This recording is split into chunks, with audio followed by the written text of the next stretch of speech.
I'm going to try to paint a picture for you. So I want you to just to walk with me just for a few minutes. Try not to be with you before you too long. So Jesus was with his disciples, and he decided he would have to go to Galilee, and he had to go through Samaria. You know the story of Jesus went through Samaria, and because he was tired and he was weary from his journey, so he went to Samaria and he went to a well, and the well was Jacob's well, and he was there for a certain reason. He had an assignment that he had to meet someone there, and lo and behold, there was this woman that lived in the community. Everybody have some people living in the community. You know, you have a small community. I grew up in a little small town called Leicester. We knew everybody. We knew everyone across the track. We knew everyone on this side of the track. My mother knew everyone in the neighborhood. Everyone in the neighborhood knew us. If we went out and did something bad, the neighbors would tell my mother, and they'd probably whip me, and then I'd get home and get another whipping. Didn't like my neighbors too much. But this woman, everybody knew her reputation. And being in Iraq myself in the Middle East, I can tell you that the time that Jesus was at the well was about the 6th hour. The 6th hour is about noon. Now, when you're in a desert, you don't go to the well at noon because it's hot. It's hot. You may get a little 90 degrees here, but the temperature in the Middle East can get up to 135 degrees. There were some times that I was out there in the Middle East, and I would have to wear long sleeves because just the sun just hitting my skin would burn my skin. It was hot. And she would go to the well at this particular time because she wanted to avoid everyone in the neighborhood. Everyone in the neighborhood is talking about her life and what she's doing. If you're taking notes, point number one is that the devil, the enemy, will try to separate you from the people that you need to be around. He will try to keep you away from the ones that are praying for you. He will try to keep you away from the ones that are trying to help you. She didn't go with the other women. You know how the women get at the well and they sitting at the well talking about what's going on in the neighborhood. You're going to go out and buy that new dress and those new sandals so we can go out and go to church. She didn't hang out with them. She went by herself. Going by herself, she had to feel some kind of way. Have you ever felt some kind of way that nobody really loved you? Have you ever felt some kind of way that nobody really cared about you? Have you ever felt like you just don't know what you're going to do, that you just can't make it? Well, this woman had an appointment with Jesus, and when she gets to the well, Jesus asked her a question. He want a drink of water. He's thirsty. He said, "Give me to drink." And she looked at him and said, "Why are you talking to me?" I'm paraphrasing. I like the paraphrase. And he looked at him and said, she said, "Well, how is it that you, being a Jew, asking me, a Samaritan, for a drink of water? We don't deal with each other." So she kind of, to me, it seemed like she had a little attitude. She had a little attitude, said, "Well, you asking me for a drink of water, and we don't even deal with each other." And Jesus began to talk to her. He didn't get all upset like we do sometimes. "Oh, you think you smart, huh? You think you knew no more than I do." But he didn't do that. Jesus began to minister to her. Because what he wanted to do, he wanted to reach her heart and change her mind. Point number two, your mind. You have to change your mind in order to change your circumstances. Your circumstances will not change if your mind doesn't change. The Bible says, "Let this mind be in you, which was also in Christ Jesus." You have to have a mind change.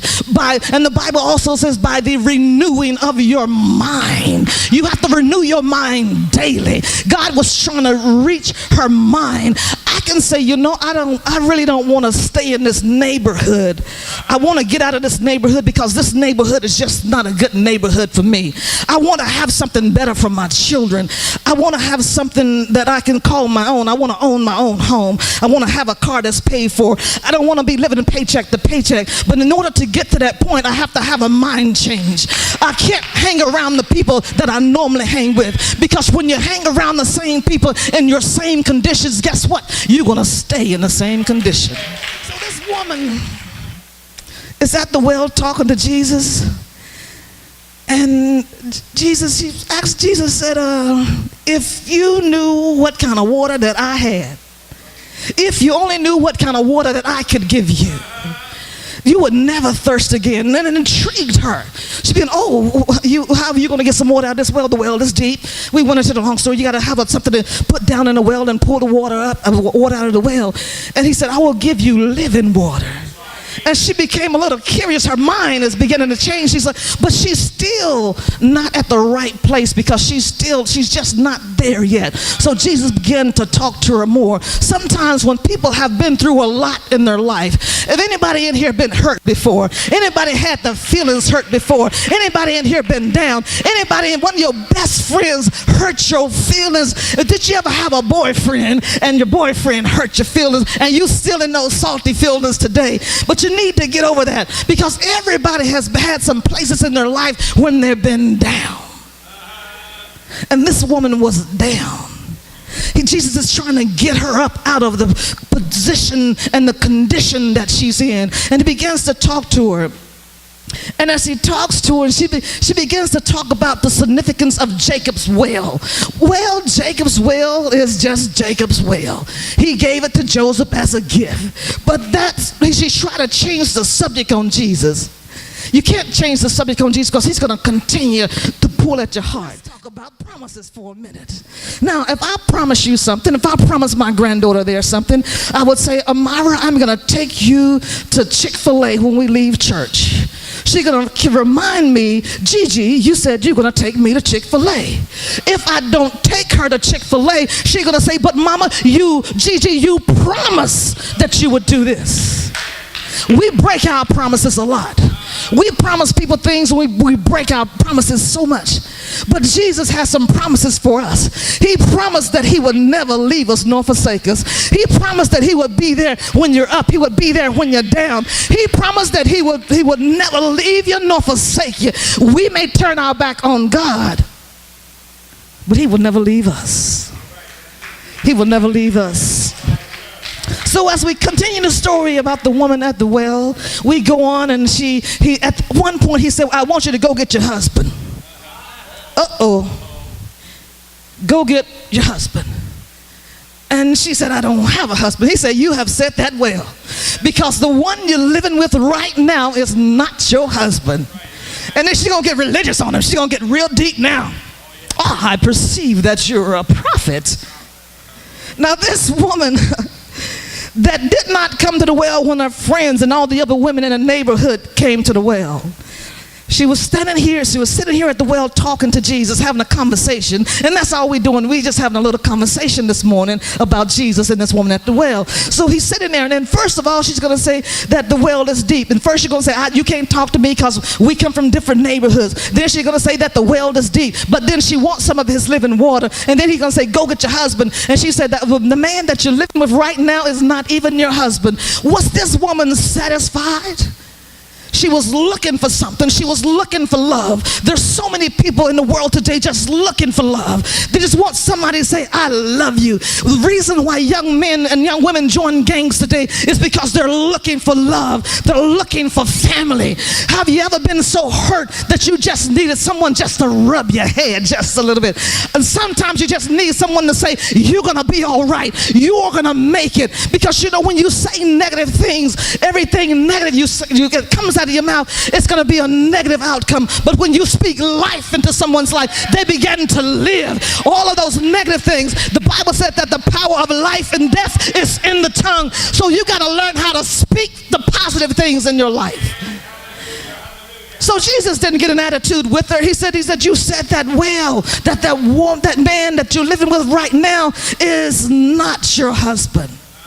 The conversation continues. As the conversation continues, he began to touch her heart. He begins to get that mind change. Her mind begins to change. Have you ever been trying to work on something and you just could not figure it out? And then it says you sit there and you may say a little prayer, Lord, help me get this right. And then all of a sudden it clicks. Well, it's clicking in her life right now. Say, Lord, I need something to click in my life right now, because everything I'm trying right now, everything that I try to do, it fails. Every person that I try to hang out, it fails. When you try to hang out, God will speak to you no matter what situation you're in.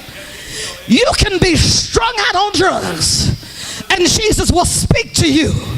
He will give you a moment of clarity that you can just call his name. He said, if you call me, I will answer. All you got to do is just hold him.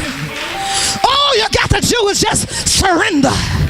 You know, when the policeman arrests you, any policeman in the house, when the policeman arrests you, they say, put your hands up. The reason they put your hands up, first of all, they don't want to see that you don't have anything in your hands.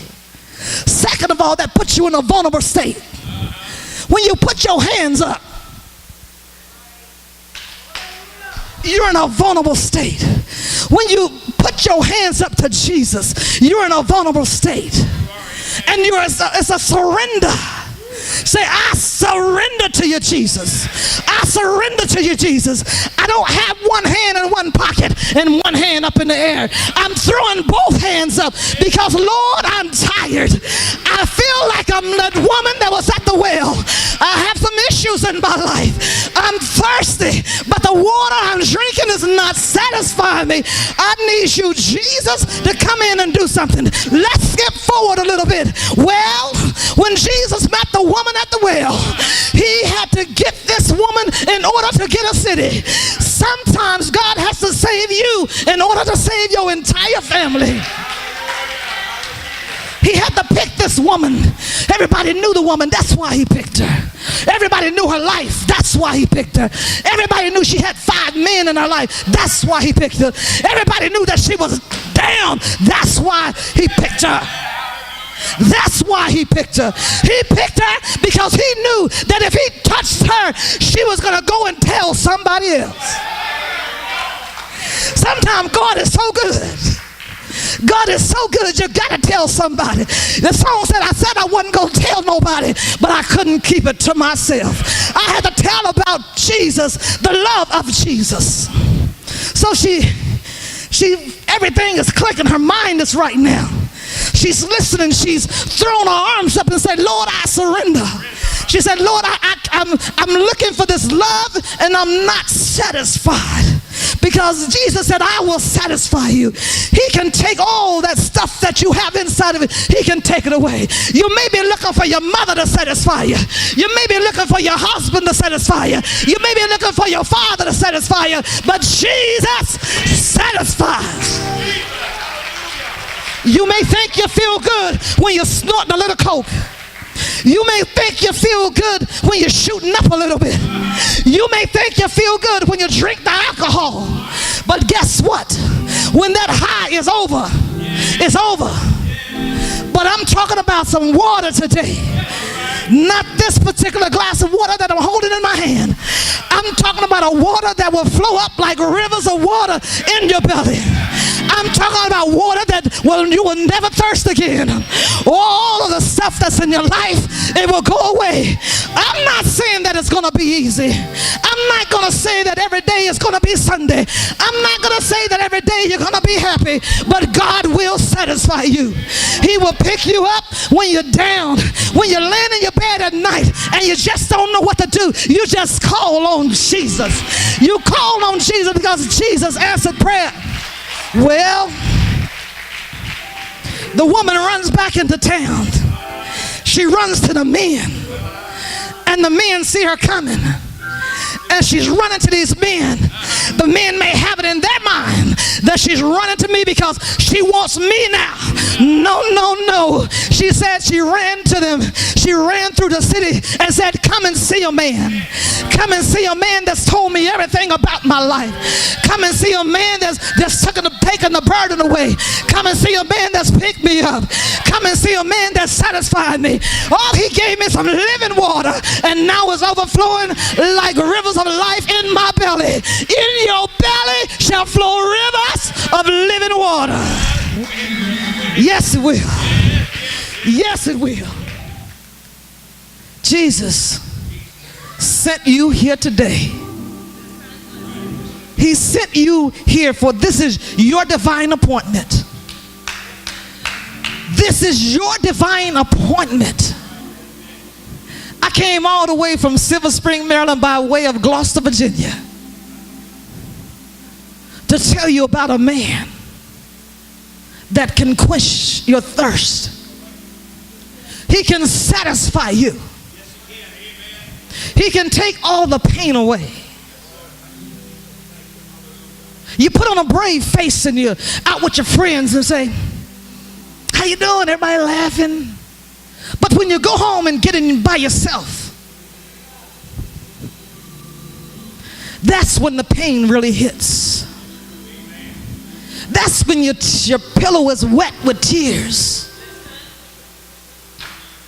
That's when you're crying out. Say, Lord, you've got to help me. Your mother can't help you. I can tell you that your mother can't help you. Your father can't help you, because I called on mine on many a day to come and help me. But it was only Jesus that could help me. They could send me all the prayer cloth that they wanted to send until I surrendered. The enemy knows the call that you have on your life. I'm not promising anyone in this room a car, a house, or anything. All I can promise you is that Jesus will satisfy you. Jesus will pick you up when you're down. Jesus will make a way out of no way. I'm living proof of it. Jesus can do what man can't do. You say, I'm looking for a job. I don't have a job. Jesus can provide a job. He will open up doors that men have shut in your face. This is the God that I serve. This is the God that I'm talking about. Is there one today that say, I'm tired. I want to change my life. I want to change my mindset. I wasn't put here on this earth to be like this. You were not put here to suffer all your life. You were not put here to be without all your life. You were not put here just to be here. Get your mind right. And when you come, you have to surrender. You've got to surrender. We can pray until the sun comes down and comes back up again. Sun go down, come back up. We can pray, but until you surrender. Until you surrender, say, Lord, I need you. Lord, I need you.